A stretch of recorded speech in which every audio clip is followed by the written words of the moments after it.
morning, I'm Sarah Sapsanamma. Let's begin with the headlines of the hour. Victims of loan sharks say the government failed to live up to their assurances. Experts call on the Home Ministry for more efforts.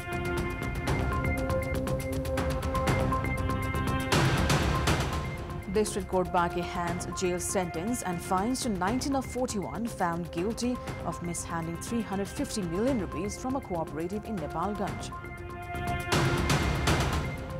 US and the UK forces carry out airstrikes against Houthi rebel targets in Yemen. Strikes reported in capital Sana'a, among others. And the 2023 Asian Cup kicks off today with defending champions and host Qatar taking on Lebanon in Group A.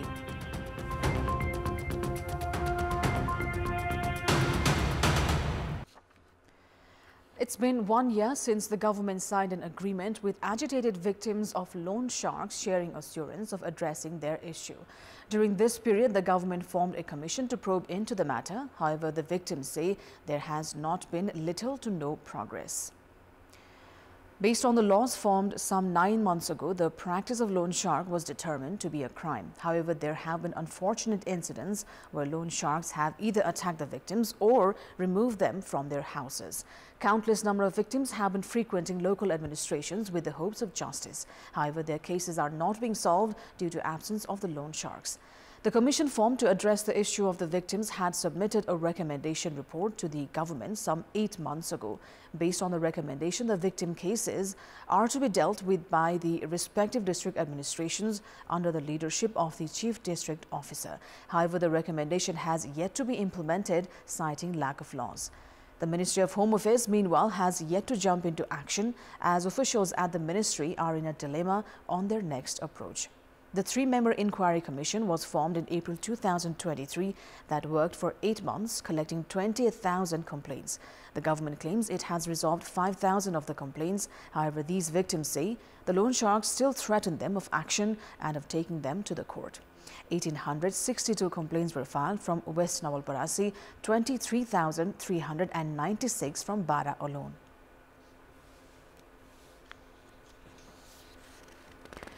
Members of the Law, Justice and Human Rights Committee have decided that the Truth and Reconciliation Bill must be concluded through majority vote if the concerned entities could not find a consensus.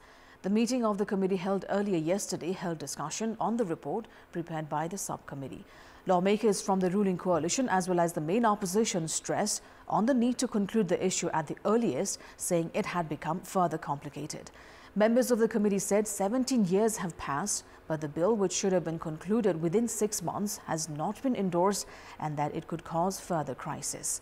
Minister for Law, Justice and Parliamentary Affairs Dhanaraj Gurung said that transitional justice is a political issue and with consensus among political parties, it would be the top priority in the next session of the Parliament. He urged the committee to find possible ways to address the issue at the earliest. According to the report presented by the subcommittee, additional discussions must be held on 4 topics to conclude the bill.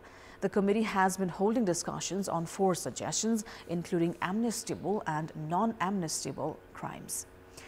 It's the 302nd Prithvi Jayanti today. Several programs are being organized across the country to mark the day. President Ramchandra Podal commemorated the day with garland tribute to Prithvinarayan Shah for his role in unification of Nepal. The government has declared a public holiday today on the occasion of Prithvi Jayanti. The last ruler of the Gorkha Kingdom and the first monarch of Kingdom of Nepal, Prithvinarayan Shah, was born on 11th of January in the year 1723.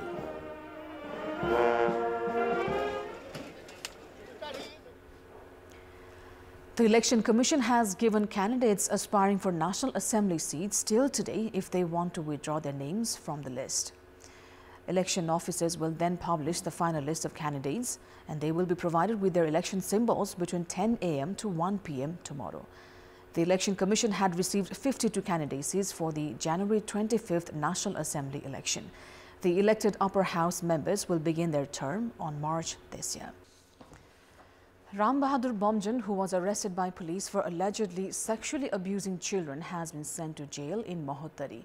Right after the Sarlahi District Court ordered to put Bomjan in judicial custody, he was sent to a Mahottari jail. The single bench of Judge Vishnu Prasad Regmi decided to put Bomjan in judicial custody. A case was filed against him accusing Bomjan of sexually exploiting his female disciples. In the hearing that lasted for about 4 hours, head of the Sarlahi District Government Attorney's Office, Kailas Dahal, and lawyer Ananta Neupane argued from the plaintiff's side. Likewise, lawyers Kusum Lama, Ajay Tamang, Dilip Kumar Jha, Mahanidhi Sedhai and Amrit Kumar Lama put forth their arguments from the defendant's side. A female disciple of Bomjan had filed a complaint with the police against him some 5 years ago, accusing him of sexually exploiting her. The Sarlahi District Court had given permission to the police on February 6, 2020 to arrest Bomjan for allegedly sexually abusing children. Bomjan was arrested by a team of Central Investigation Bureau CIB of Nepal Police at his house in the capital's Buranilkantha. Bomjan is accused in the disappearances of 4 of his disciples. The Bureau is investigating the case at the moment. The District Court Baque has handed maximum jail sentence and fines on 19 individuals guilty of mishandling 350 million rupees from a cooperative in Nepalganj. 9 of the 19 individuals were slapped 5 years prison term and 50,000 rupees each fines to each by District Judge Indra Bahadur Katayat. The remaining have been handed between 1 to 4 years in jail and 40 to 50,000 rupees fine. Judge Katayat's single bench also handed 5 years jail sentence to Chief of Loan Unit at the cooperative Arun Kumar Pathak, along with over 249 million rupees in fine, which is the highest among the guilty. 41 people were defendants in this infamous cooperative's case from Baque, where 430 million rupees altogether were mishandled. 22 were given clean chit. 7 are still in jail while others were granted bail. Those that mishandled the victims' money had been under the protection of parties like Nepali Congress, CPN-UMO and Maoist Center. And moving on, in our Public Voice segment, we've asked people in several provinces what the government must do in order to increase the development expenditure. Let's take a look at what they had to say.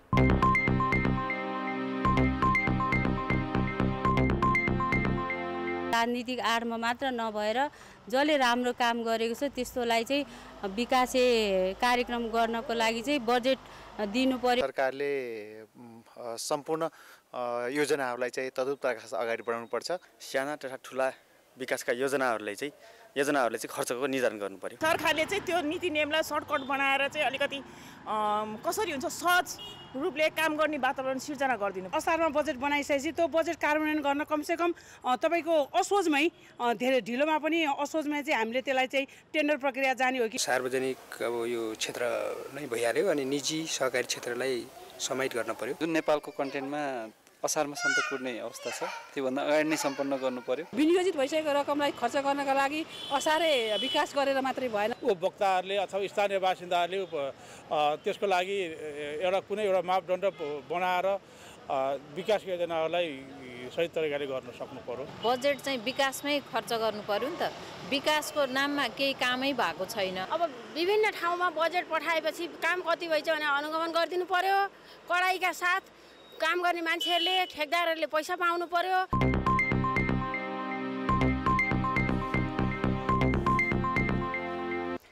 It's time now for our segment Public Pulse, where you text us with your opinion. The question is, what's your say on Tribhuvan University's Faculty of Education not having enough student enrollment? Your options are A, indication of lack of teachers, B, shortage in opportunity, and C, result of students going for abroad studies. The voting is on. Type NEWS, select your option A, B or C and send it to 34001 to share your opinion with us. Time now for international update.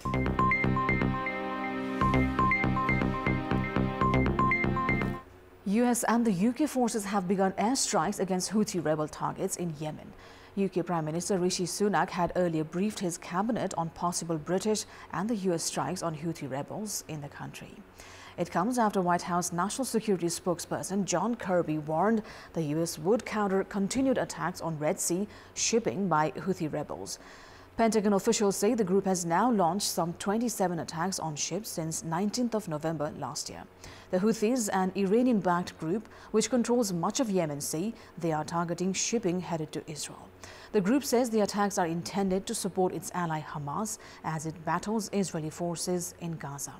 Iranian state media say Iran's navy has taken control of an oil tanker off Oman on a court order. The incident comes amid a spate of attacks on ships in the region by various actors. Meanwhile, Iran's navy yesterday seized an oil tanker in the Gulf of Oman, an action that is likely to further raise already high tensions in maritime regions of the Middle East. The seized ship, identified by private intelligence firm Embry as the Marshall Islands flagged St. Nicholas, was once under the name of Suez Rajan at the center of a long-running dispute between Washington and Tehran. Japanese government's top spokesperson has said Japan supports the US and British allies' actions to secure safe passage of vessels near the Arabian Peninsula and the Red Sea. Speaking at a daily news conference, Chief Cabinet Secretary Yoshimasa Hayashi told reporters that Japan condemns acts by Houthi forces that violate free passage of ships in the region. Elsewhere, Australian Defence Minister Richard Marles said Australia provided personal support to the US and UK in their strikes against Houthi military targets in Yemen.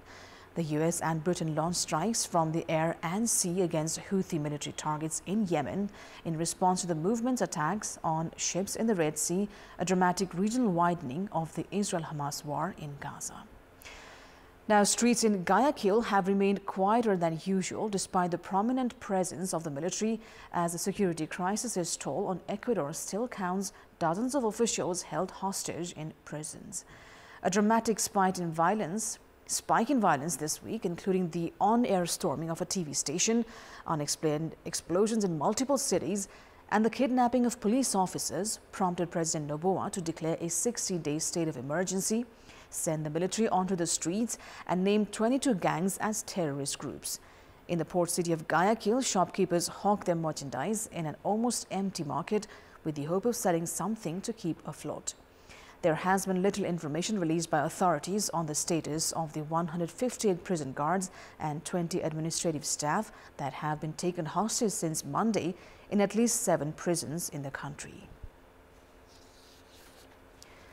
Peru's President Dina Boluarte has said that the country's border with neighboring Ecuador is secure as both the countries weigh up deportation of inmates to fight crime.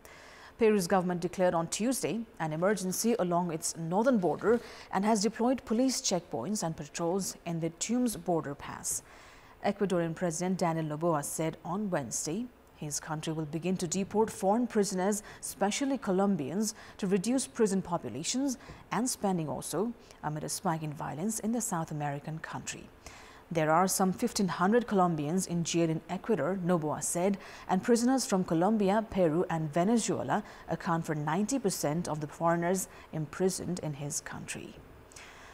Now on to Bangladesh. Sheikh Hasina was sworn in as the Prime Minister for a straight 4th term after her party won an election boycotted by the main opposition, which dismissed the vote as a sham. The Bangladesh Nationalist Party BNP, whose leaders are either in jail or in exile, stayed away from the polls after Hasina refused its demand that she resign and let a neutral authority run the general election.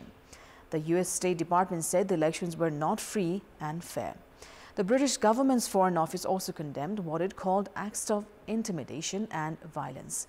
76-year-old Hasina is the daughter of Sheikh Mujibur Rahman, founding father of the South Asian country, who was killed in an army coup in 1975, along with most members of the family. Hasina first became Prime Minister in the year 1996. This will be her 5th term overall. That is all for the moment. Thank you for watching. Bye for now.